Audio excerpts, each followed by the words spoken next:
thank you, thank you, thank you, thank you, thank you, thank you, please, thank you so very much.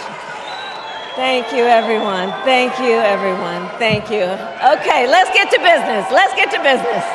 All right. So let me start by thanking my most incredible husband, Doug, for being an incredible partner to me, an incredible father to Cole and Ella, and happy anniversary, Dougie. I love you so very much. To our President, Joe Biden. When I think about the path that we have traveled together, Joe, I am filled with gratitude. Your record is extraordinary, as history will show, and your character is inspiring. And Doug and I love you and Jill and are forever thankful to you both.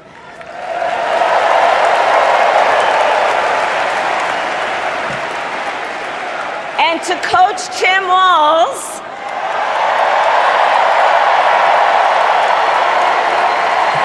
you are going to be an incredible vice president. And to the delegates and everyone who has put your faith in our campaign, your support is humbling. So, America, the path that led me here in recent weeks was no doubt unexpected. But I'm no stranger to unlikely journeys. So, my mother, our mother, Kamala Harris, had one of her own. And I miss her every day, and especially right now. And I know she's looking down smiling. I know that. So my mother was 19 when she crossed the world alone, traveling from India to California with an unshakable dream to be the scientist who would cure breast cancer. When she finished school, she was supposed to return home to a traditional arranged marriage. But as fate would have it, she met my father, Donald Harris, a student from Jamaica. They fell in love and got married, and that act of self-determination made my sister Maya and me. Growing up, we moved a lot. I will always remember that big Mayflower truck packed with all our belongings, ready to go to Illinois, to Wisconsin, and wherever our parents' jobs took us. My early memories of our parents together are very joyful ones. A home filled with laughter and music, Aretha, Coltrane, and Miles. At the park, my mother would say, "Stay close." But my father would say, as he smiled, "Run, Kamala, run. Don't be afraid. Don't let anything stop you."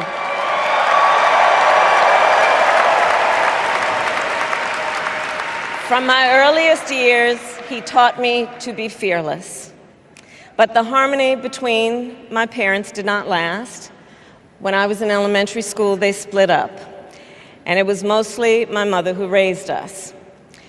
Before she could finally afford to buy a home, she rented a small apartment in the East Bay. In the Bay,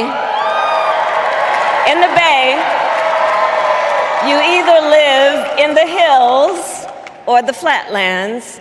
We lived in the flats, a beautiful working-class neighborhood of firefighters, nurses, and construction workers,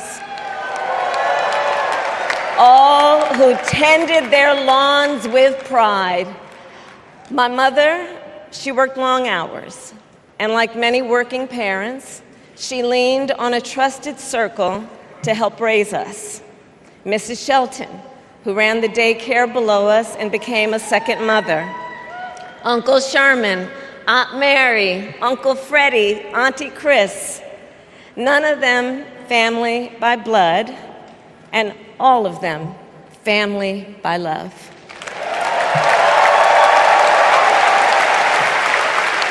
Family who taught us how to make gumbo, how to play chess, and sometimes even let us win. Family who loved us, believed in us, and told us we could be anything and do anything. They instilled in us the values they personified: community, faith, and the importance of treating others as you would want to be treated, with kindness, respect, and compassion.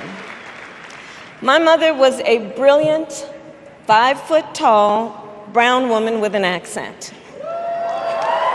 And as the eldest child, I saw how the world would sometimes treat her. But my mother never lost her cool. She was tough, courageous, a trailblazer in the fight for women's health, and she taught Maya and me a lesson that Michelle mentioned the other night. She taught us to never complain about injustice, but do something about it. Do something about it. That was my mother. And she taught us, and she also taught us, and never do anything half-assed. And that is a direct quote. A direct quote. I grew up immersed in the ideals of the civil rights movement. My parents had met at a civil rights gathering, and they made sure that we learned about civil rights leaders, including the lawyers like Thurgood Marshall and Constance Baker Motley, those who battled in the courtroom to make real the promise of America. So at a young age, I decided I wanted to do that work. I wanted to be a lawyer. And when it came time to choose the type of law I would pursue, I reflected on a pivotal moment in my life. You see, when I was in high school, I started to notice something about my best friend, Wanda. She was sad at school, and there were times she didn't want to go home. So one day I asked if everything was all right, and she confided in me that she was being sexually abused by her stepfather. And I immediately told her she had to come stay with us, and she did. This is one of the reasons I became a prosecutor, to protect people like Wanda, because I believe everyone has a right to safety, to dignity, and to justice.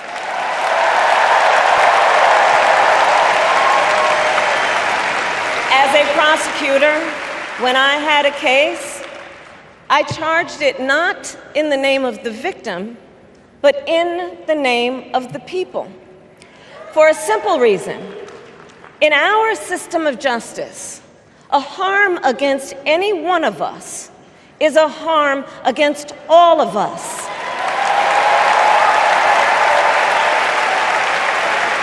And I would often explain this to console survivors of crime, to remind them no one should be made to fight alone. We are all in this together. And every day, in the courtroom, I stood proudly before a judge and I said 5 words: Kamala Harris for the people.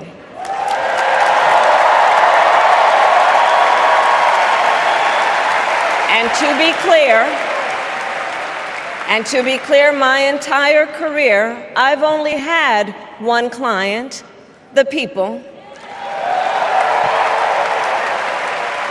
And so, on behalf of the people, on behalf of every American, regardless of party, race, gender, or the language your grandmother speaks, On behalf of my mother and everyone who has ever set out on their own unlikely journey, on behalf of Americans like the people I grew up with, people who work hard, chase their dreams, and look out for one another, on behalf of everyone whose story could only be written in the greatest nation on earth, I accept your nomination to be President of the United States of America.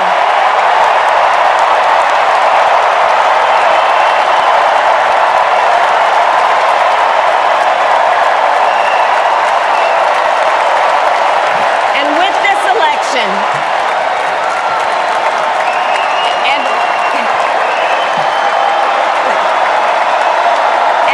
this election, our nation with this election has a precious, fleeting opportunity to move past the bitterness, cynicism, and divisive battles of the past, a chance to chart a new way forward. Not as members of any one party or faction, but as Americans. And let me say, I know there are people of various political views watching tonight, and I want you to know, I promise to be a president for all Americans. You can always trust me to put country above party and self, to hold sacred America's fundamental principles, from the rule of law to free and fair elections to the peaceful transfer of power.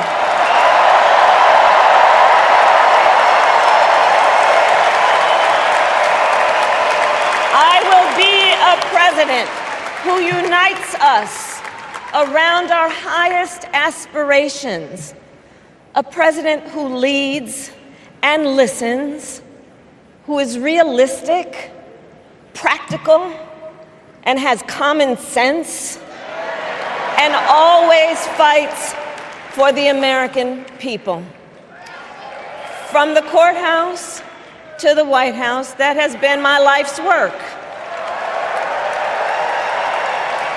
As a young courtroom prosecutor in Oakland, California, I stood up for women and children against predators who abuse them. As Attorney General of California, I took on the big banks, delivered $20 billion for middle-class families who faced foreclosure, and helped pass a homeowner Bill of Rights, one of the first of its kind in the nation. I stood up for veterans and students being scammed by big for-profit colleges, for workers who are being cheated out of their wages, the wages they were due, for seniors facing elder abuse. I fought against the cartels who traffic in guns and drugs and human beings, who threaten the security of our border and the safety of our communities. And I will tell you, these fights were not easy, and neither were the elections that put me in those offices. We were underestimated at practically every turn, but we never gave up, because the future is always worth fighting for.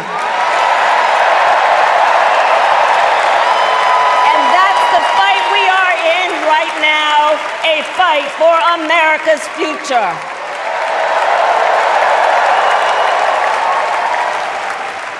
Fellow Americans, this election is not only the most important of our lives, it is one of the most important in the life of our nation. In many ways, Donald Trump is an unserious man. But the consequences of putting Donald Trump back in the White House are extremely serious. Consider not only the chaos and calamity when he was in office, but also the gravity of what has happened since he lost the last election. Donald Trump tried to throw away your votes. When he failed, he sent an armed mob to the United States Capitol, where they assaulted law enforcement officers. When politicians in his own party begged him to call off the mob and send help, he did the opposite. He fanned the flames. And now, for an entirely different set of crimes, he was found guilty of fraud by a jury of everyday Americans and separately found liable for committing sexual abuse. And consider what he intends to do if we give him power again. Consider his explicit intent to set free violent extremists who assaulted those law enforcement officers at the Capitol. His explicit intent to jail journalists, political opponents, and anyone he sees as the enemy. His explicit intent to deploy our active duty military against our own citizens. Consider the power he will have, especially after the United States Supreme Court just ruled that he would be immune from criminal prosecution. Just imagine Donald Trump with no guardrails, and how he would use the immense powers of the presidency of the United States, not to improve your life, not to strengthen our national security, but to serve the only client he has ever had, himself.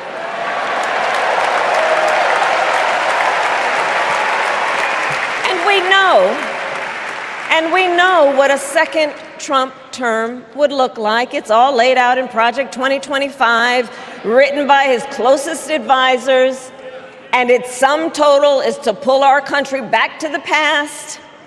But America, we are not going back. We are not going back. We are not going back. We are not going back to when Donald Trump tried to cut Social Security and Medicare. We are not going back to when he tried to get rid of the Affordable Care Act, when insurance companies could deny people with pre-existing conditions. We are not going to let him eliminate the Department of Education that funds our public schools.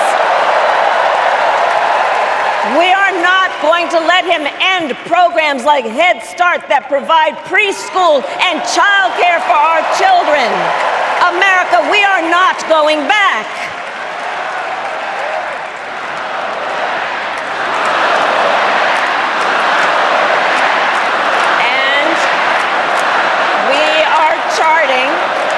And we are charting a new way forward. To a future with a strong and growing middle class, because we know a strong middle class has always been critical to America's success. And building that middle class will be a defining goal of my presidency.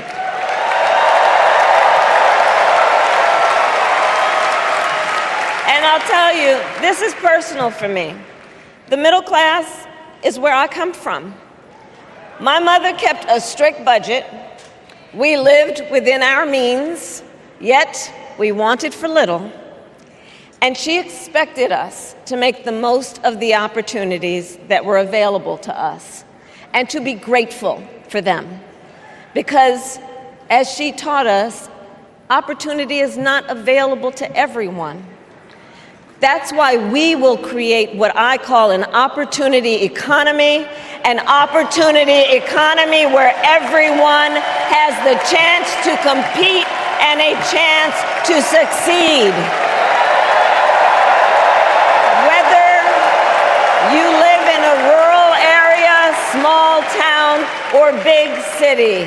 And as president, I will bring together labor and workers and small business owners and entrepreneurs and American companies to create jobs, to grow our economy, and to lower the cost of everyday needs like health care and housing and groceries.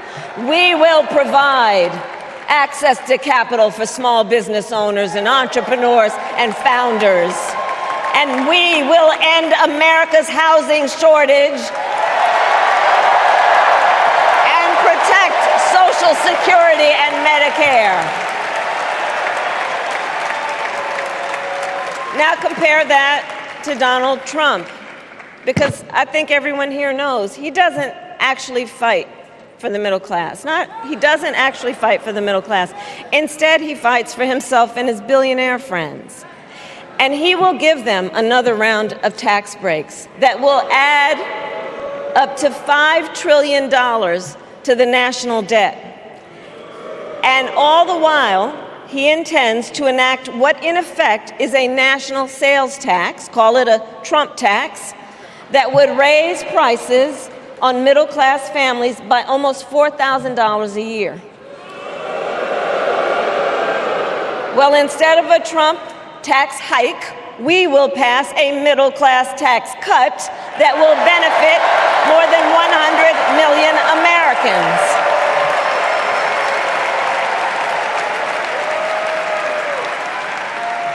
Friends, I believe America cannot truly be prosperous unless Americans are fully able to make their own decisions about their own lives, especially on matters of heart and home. But tonight, in America, too many women are not able to make those decisions. And let's be clear about how we got here. Donald Trump handpicked members of the United States Supreme Court to take away reproductive freedom. And now he brags about it. In his words, quote, "I did it and I'm proud to have done it," end quote. Well, I'll tell you, over the past 2 years, I've traveled across our country, and women have told me their stories. Husbands and fathers have shared theirs.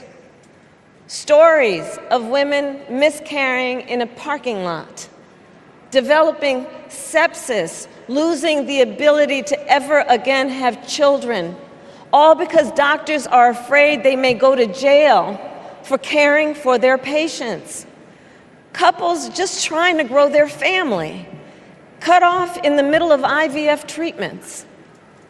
Children who have survived sexual assault, potentially being forced to carry a pregnancy to term. This is what's happening in our country because of Donald Trump. And understand, he is not done. As a part of his agenda, he and his allies would limit access to birth control, ban medication abortion, and enact a nationwide abortion ban with or without Congress. And get this, he plans to create a national anti-abortion coordinator and force states to report on women's miscarriages and abortions. Simply put, they are out of their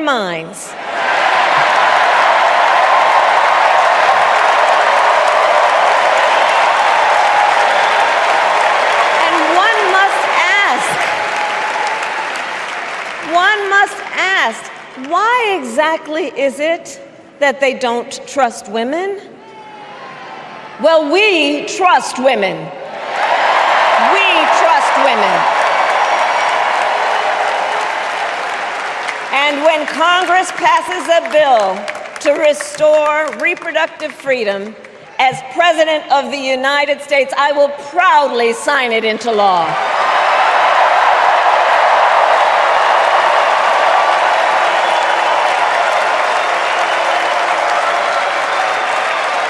In this election, many other fundamental freedoms are at stake.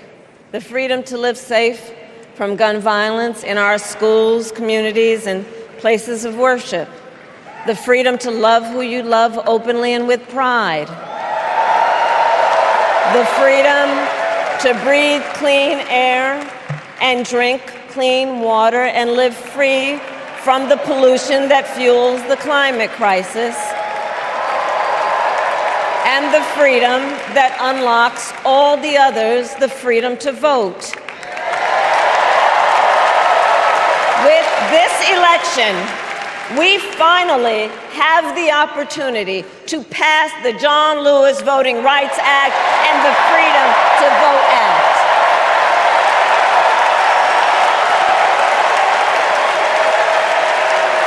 And let me be clear, after decades in law enforcement, I know the importance of safety and security, especially at our border. Last year, Joe and I brought together Democrats and conservative Republicans to write the strongest border bill in decades. The Border Patrol endorsed it. But Donald Trump believes a border deal would hurt his campaign. So he ordered his allies in Congress to kill the deal. Well, I refuse to play politics with our security. And here is my pledge to you. As president, I will bring back the bipartisan border security bill that he killed, and I will sign it into law.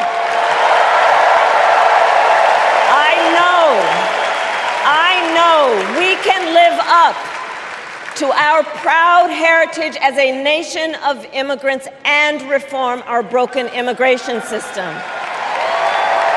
We can create an earned pathway to citizenship and secure our border.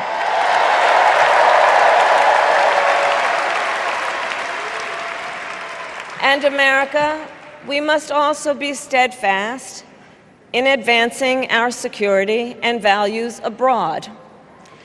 As Vice President, I have confronted threats to our security, negotiated with foreign leaders, strengthened our alliances, and engaged with our brave troops overseas.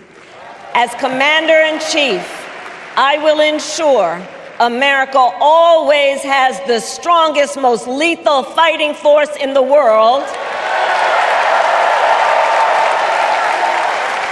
And I will fulfill our sacred obligation to care for our troops and their families, and I will always honor and never disparage their service and their sacrifice.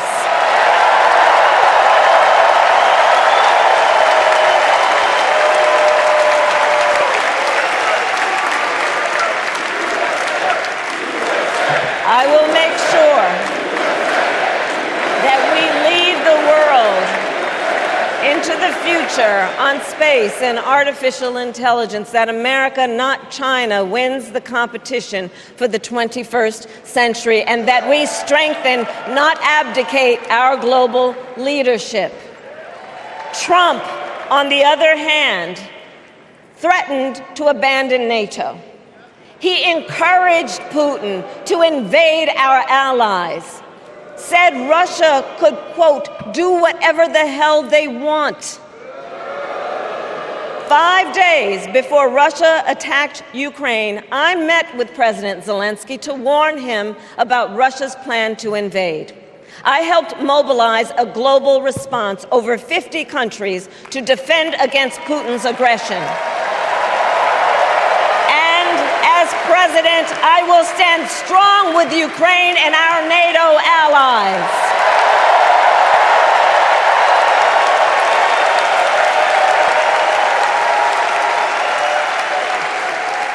With respect to the war in Gaza, President Biden and I are working around the clock because now is the time to get a hostage deal and a ceasefire deal done.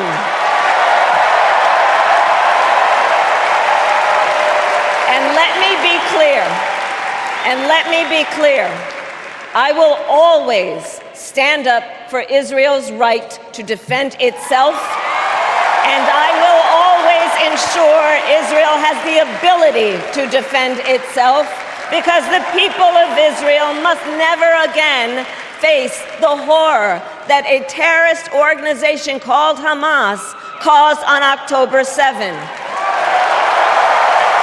including unspeakable sexual violence and the massacre of young people at a music festival. At the same time, what has happened in Gaza over the past 10 months is devastating. So many innocent lives lost. Desperate, hungry people fleeing for safety over and over again. The scale of suffering is heartbreaking. President Biden and I are working to end this war such that Israel is secure, the hostages are released, the suffering in Gaza ends, and the Palestinian people can realize their right to dignity, security, freedom, and self-determination.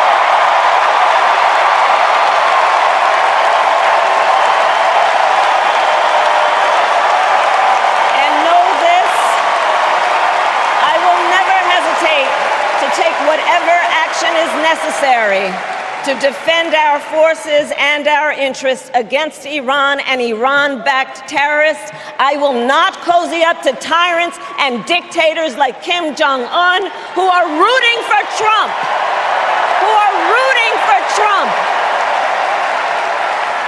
Because, you know, they know he is easy to manipulate with flattery and favors.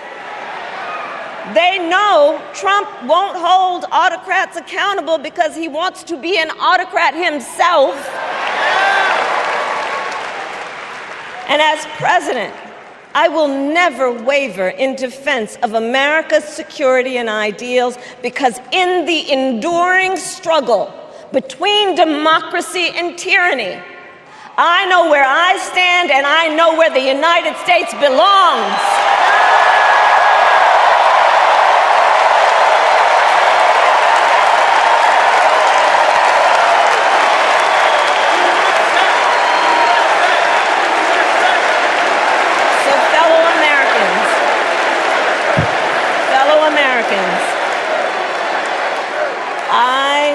I love our country with all my heart. Everywhere I go, in everyone I meet, I see a nation that is ready to move forward, ready for the next step in the incredible journey that is America.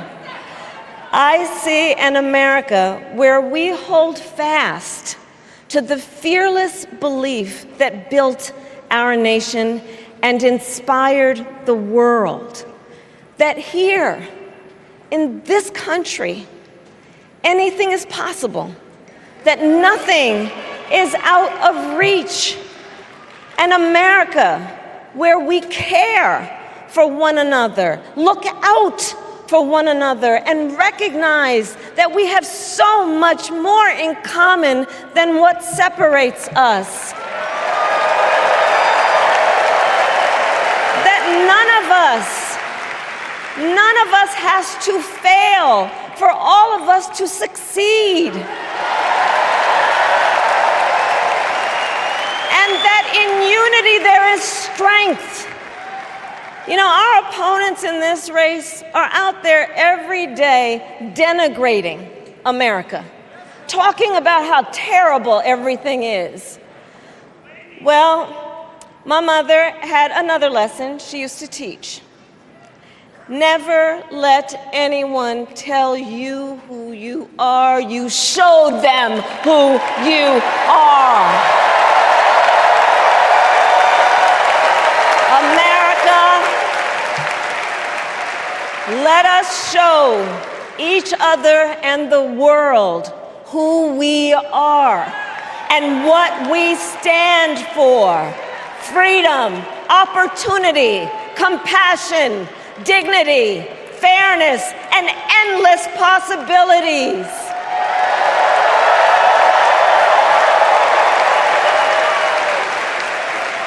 We are the heirs to the greatest democracy in the history of the world.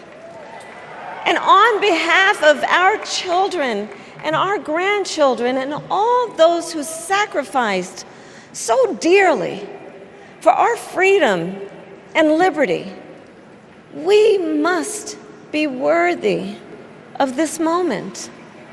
It is now our turn to do what generations before us have done, guided by optimism and faith, to fight for this country we love, to fight for the ideals we cherish, and to uphold the awesome responsibility that comes with the greatest privilege on earth, the privilege and pride of being an American.